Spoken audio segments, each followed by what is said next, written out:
Hey, Tony here. All right, here we are. Tactic number 15 of tactic number 16 on how to find, take down, and acquire mobile home parks. This is going to be a good one here. Let me ask, have you ever done any cold calling?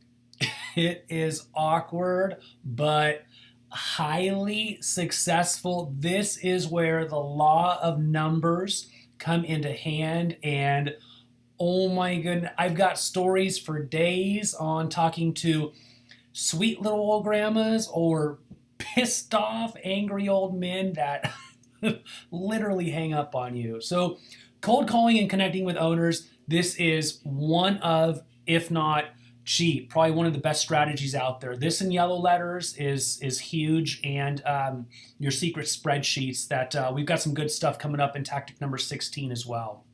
All right.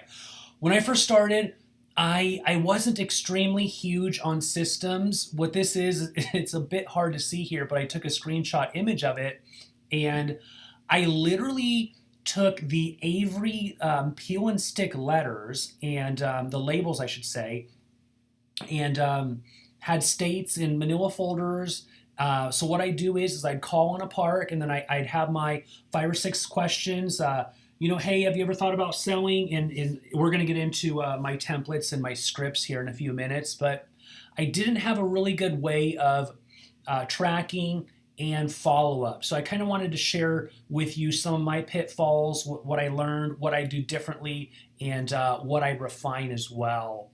Now, here's the thing is, ask yourself, if you call on a mobile home park, now, say here I am in Southern California, and take a park that we have out in Tennessee. Now, if you call the number, who are you going to get? You going to get me, or are you going to get the manager of the park? So you're 99% of the time, you're going to get the manager. The way to get the owner is, if you go back to our first video, the GIS maps, hopefully you're going to be able to reach the owner with that phone number that they gave to the county when they acquired the park. So, but again, most of the time you're going to get the manager. What I wanted to share with you is a document that I created for you on essentially what you're going to say to the manager, them being the gatekeeper, and how are you going to go from the manager to talking to the owner. Again, the manager, they're going to be scared. They're going to think that you're going to want to fire them. So there's some strategic tactics that once you download this document, you're going to see what the strategy is on getting through the gatekeeper. Now, again, I gave you this document before. I'm going to give it to you again. It's a huge one. It's setting the table early on conveying the benefits of seller carry. I spoke about this before. Literally every single one of our parks, none of the owners wanted to initially carry paper, and through farmering our relationship, farmering our conversations, we were able to segue into the benefits of carrying paper. It took a while. Some of these deals definitely took time, and so please download this document. What you want to do is you want to get into their psyche. What drives them? What motivates them? As your conversation evolves, do they have a grandson? Do they have a motor home? Do they want to take their grandson fishing? Do they want to go on trips? So the reason that you're doing this is you're thinking about, how do you add value to them? Think of ways to structure the deal so that it's conducive to both parties being a win-win. And this is exactly why you want to listen in between what I like to call their words, if you will. It's not always what they say, but it's more kind of reading in between the lines. And this is where you're really going to be successful in this business. And again, once you know their why, what they're looking for, what drives them, are they looking for just a passive $4,000 a month cash flow? Well, structure the deal to where you're in alignment with them, and you're also in alignment with your goals and your values and your exit strategy as well. Now, I created another document just due to 1,000, like tens of thousands of calls probably with owners between my team and I. And how do you connect with them? What do you do? So I'm going to be sharing this document with you in the download section as well. So you'll have that to point you in the right direction and get you started. All right. Now, connecting with owners, 70-30 rule is crucial. And we're going to delve into that here in a few moments. But what you want to do is be strategic. Ask calculated questions. This is where you're going to draw out information from them. And kind of the bullet points of 70-30 is you want them to do 70% of the talking and you do the 30%. 30% is you only speak 30% of the time, meaning that you're going to be doing 70% of the listening and on your end, I should say. So the key is just to be an exceptional listener. That's huge. That's where success is when it comes to sales, life, investing, anything. It's all of life is sales, and all of life it's the people business. It's about being able to serve other people. So when you listen intently, diligently, and authentically, honestly, just be genuinely interested in the other person. Take exceptional notes, and what you're going to do is you're going to use those notes for your follow-up letter, which we're going to get into. But you're really going to delve into what are they looking for, and how do you tailor that into a win-win deal. That's exactly what our team and I did, and that's how we got to over 80% of our parks were owner carry. Now, open-ended questions. I underlined this right here because it's huge. Can you tell me? So again, tell me, that just puts the ball completely in their court. So it's such an open-ended question that just that word is magical. Can you tell me how you got in the business? Pause and listen. Can you tell me how you ended up finding this park? Or can you tell me how you got started, and even finding out about this niche? Or tell me about this, tell me about this. So again, open-ended questions is what's going to draw out the conversation, and ultimately it's going to allow you to see what they're looking for. Close-ended questions. Well, here we go. Is your park on city water? Yes. So let me ask you, how long did that take for me to say yes? What, a half a second? Now, how do you connect with the owner when you only have so many questions that you can ask on a given call and their answers are 1 second? So you're not able to draw out any intentional conversation or, again, anything that they're really looking for on a deeper level. And again, you're going to use that on structuring deals. Closing question, what's your grandson's name? Tommy. Well, there you go. So now you're starting to feel awkward. You're starting to feel backed into a corner. Like, not only are you wasting their time, but you weren't intentional with the conversation. And again, closed-ended questions are short, direct, and to the point. There's no way you're hardly even going to have a 2-minute conversation, much less a 20-minute conversation. Think of 5 or 6 items and just stick to tell me. Tell me what you would do if you started out. Tell me just anything along those lines. So, and again, as the conversation flows, what you want to do is you want to start being very diligent on the questions that you're going to ask, or I should say very tactical, if you will. And these are the questions that are going to allow you to get a fair handle on what a basic price of the park may be. And again, so what I do is I'll ask a couple open-ended questions, I'll have the conversation, and then I might ask just a quick little, hey, can you tell me, how many residents are currently in the park right now? Take notes, because again, this is how you're going to get your valuation. Let the conversation to continuously flow. Hey, you know what? I heard there's really good fishing in the area. Can you tell me about that? So just basic things. Or, you know what? My family and I were actually going through town because we've got some relatives over here. Can you tell me if there's any great restaurants? Or, so again, just think outside the box. And then what you do is you ask another tactical question. Can you tell me, do you in the park, do you pay for the water and sewer or do the residents? Okay, so then again, zip your lip. That's another tactical question. So what you're doing is you're getting your your park assessment arsenal packaged together, allowing you to determine the value of the park. All right, into the conversation. This is huge. We're going to cover some more huge lessons that I've learned along the way, but we talked about open-ended questions and closed-ended questions. A must-do, no matter what, is leave the conversation open. If you close the conversation, that's it.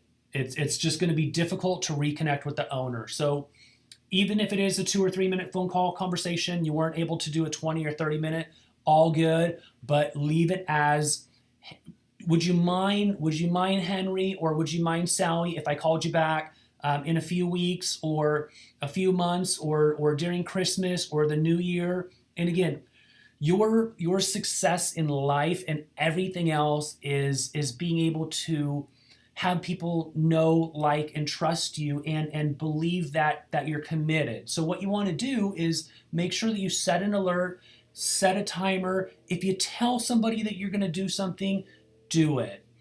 Okay, number 2 is what you want to do is build out and develop what exactly your follow-up is going to look like. Now, what I do is I use postal methods, and what you want to do is you want to send a letter out immediately after the conversation. Now, the conversation is still going to be fresh in their mind, so I trust that you've taken good notes. And what you want to do is you can either handwrite the letter. Postal Methods, it's a third-party company. What you do is you essentially purchase credits on there, and for a letter, depending on how many credits you purchase, it's about 80 or 90 cents. So let's see here. Actually, you know what? Let's do this. Let's go to Postal Methods. Okay. And so we'll do login. All right. Now, let's see here. Okay, so what you do here, I've got my login, I've got my balance, so you can, I've got $8 in here right now, so you can recharge it whenever you want. What I'll usually do is a quick send. And so what you do is you just add the address right here, the recipient's address, and then you do the return address, and then you type your letter here. So, hi Jerry, thank you so very much for your time. And then, so again, loved hearing about your grandson. So again, have it be personal, and it's literally you click send letter and it sends a letter. With that said, if you want to be up the coast in Oregon or in Washington or wherever you go, you can do this. You can do this through your phone. So again, what's it worth? And I've got no affiliate with this at all. I just found that this program definitely works the best out of the other programs. Most of the other programs out there, they want you to, it's more of a mass mailing, which is great for yellow letters. That's great for postcards and great for flyers, but it's not personal. So with this, again, what's it worth paying 90 cents and sending out an intentional and personal follow-up letter? This has probably been one of the most successful things that we've done on creating a relationship with the individual. Now, again, or you can just send out a normal letter. That's completely fine as well. But the reason why you want to send out a follow-up letter right away is they're going to know who you are. And hopefully they put that letter in the top of their desk drawer or they keep it. Now, they may not want to sell their park for a month or, even a year. But if something happens and, God forbid, if there's a death in the family or they fall on hardship, well, guess what? If you had an intentional conversation with them, they're going to think of you when it comes to that letter, and that's going to be in their desk drawer. So again, hey, you know what? Feel free to call me anytime. So you're going to pick up that conversation right where it left off. That's happened to us so many times. Now, again, there's like 50,000 mobile home parks in the U.S. I've got my spreadsheets. If you're interested in any of ours, you can definitely, I can definitely work something out with you on those as well. But with that said, 50,000 parks, are you going to have the time to call 5,000 owners or 2,000 owners? What I do is I'll have one of our virtual assistants call the owner to make sure that number one, the contact number is correct, and see if you get the manager, and you're going to get the manager's phone number, or maybe you do get the owner. So again, you're weeding out any of the bad information, because again, mobile home park owners, most of them are in their 80s and 90s, and you know, unfortunately, a lot of them are passing, and or they're leaving their parks to their heirs, their grandchildren. So people move, addresses change, and phone numbers change, and this is why I like to really leverage your virtual team. Now, okay, so we covered top lesson learned, immediately follow up. This is huge. And again, I'm going to give you this document, lessons learned, and I'm also going to give you my virtual assistant calling script as well on how to connect with owners and how to connect with managers. Okay, number two, persistence. Now, some deals have taken over a year to get through the hoop.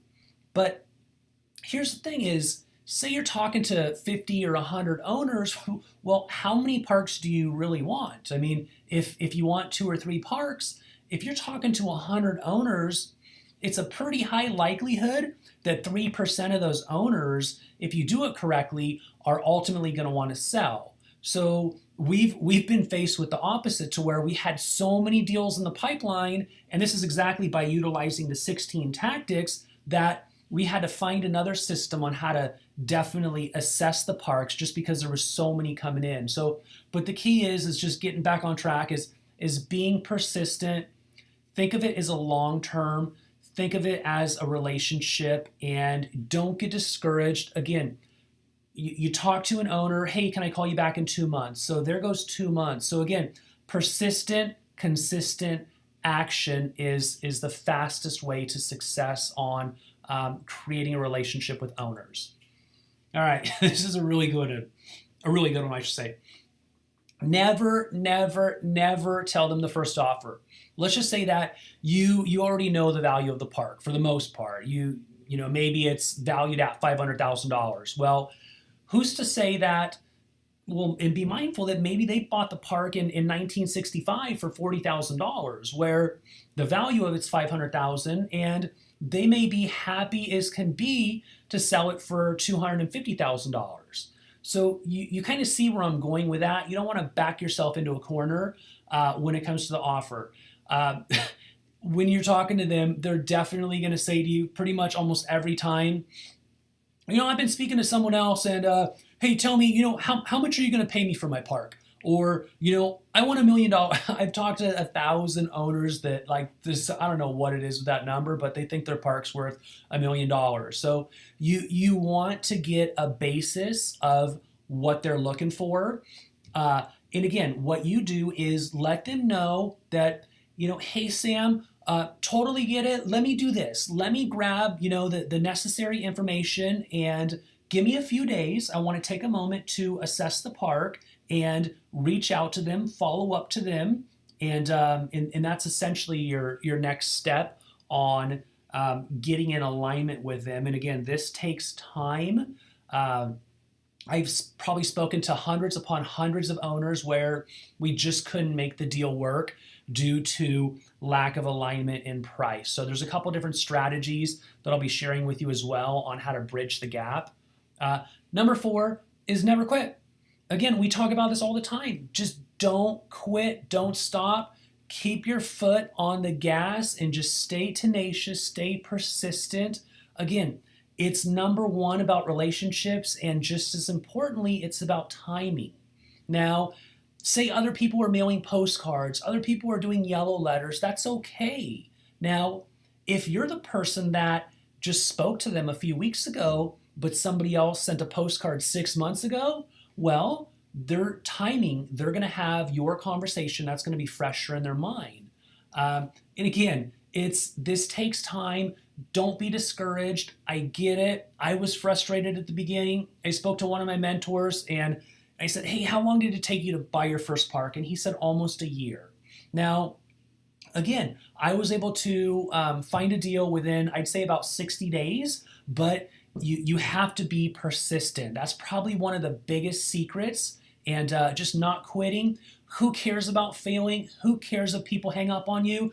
By the time they hang up, I've seen people that like literally just tape your freaking hand to your phone and just keep calling. That's where you're going to get the gold mine deals. The 15% cap rates, the 20% cap rates is just to stay persistent.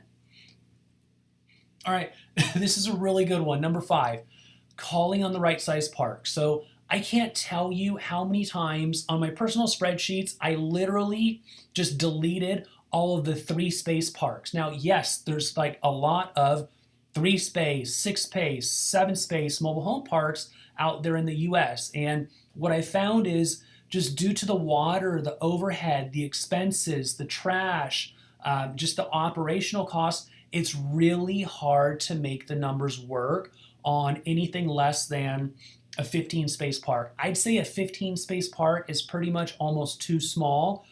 We had a 15-space park and we had it paid off free and clear, and still there's not a whole lot of room for cash flow. You know, if 4 or 5 people move out, you've lost 25-30% of your occupancy, as opposed to a 70-space park. If 4 or 5 people move out, you only lose a few percent of your occupancy.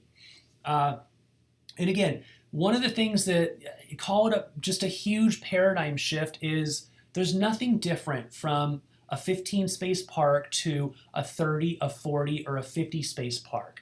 It's literally a few more stamps on the envelope. It's literally maybe just 1 or 2 more calls. So don't be attached to the size of the park. You want to find a park that, if you're just starting out, maybe you want to do a smaller park. I'd probably do like a 20 or a 30-space park. And then sharpen your teeth on that, get, kind of get the whole operational component behind it. But mind you, we went from a 15-space park all the way up to a 220-space park, and there's not a lot of difference. There really is not. So I just wanted you to know that.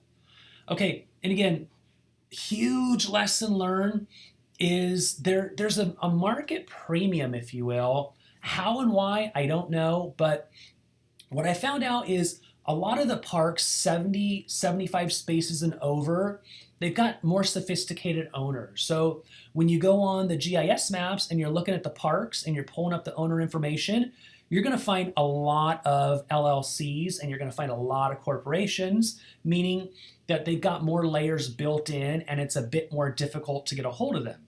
Now, the smaller space parks, 30 space, 40 space, you might go to the GIS map, the Geographic Information Survey, and you might be able to find the owner might say Mary Smith. So you're going to be able to get right to the owner on a more personal level, I should say. And again, the sweet spot, 20 to 70 spaces.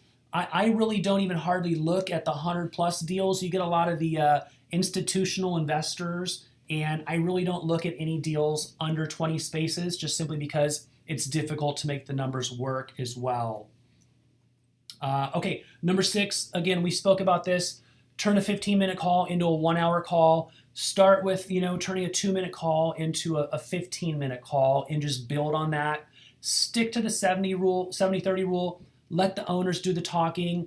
Stick to open-ended questions. Have your questions be calculated once the conversation unfolds and flows. And again, it's your connection. It's your relationship with the owner that's going to get your foot in the door when they do decide to sell. And there's always a time where, owners are pretty much going to want to sell. Again, they're aging. If they're not able to manage the park, sometimes it's just easier to sell the park. So be first in line, and this is just more motivation for you to stay consistent. Okay, that's going to cover it for tactic number 15. Next is 16, the holy grail, your spreadsheets. That's going to be a great one. This is where investors just don't share this secret or don't divulge it. So definitely stay tuned.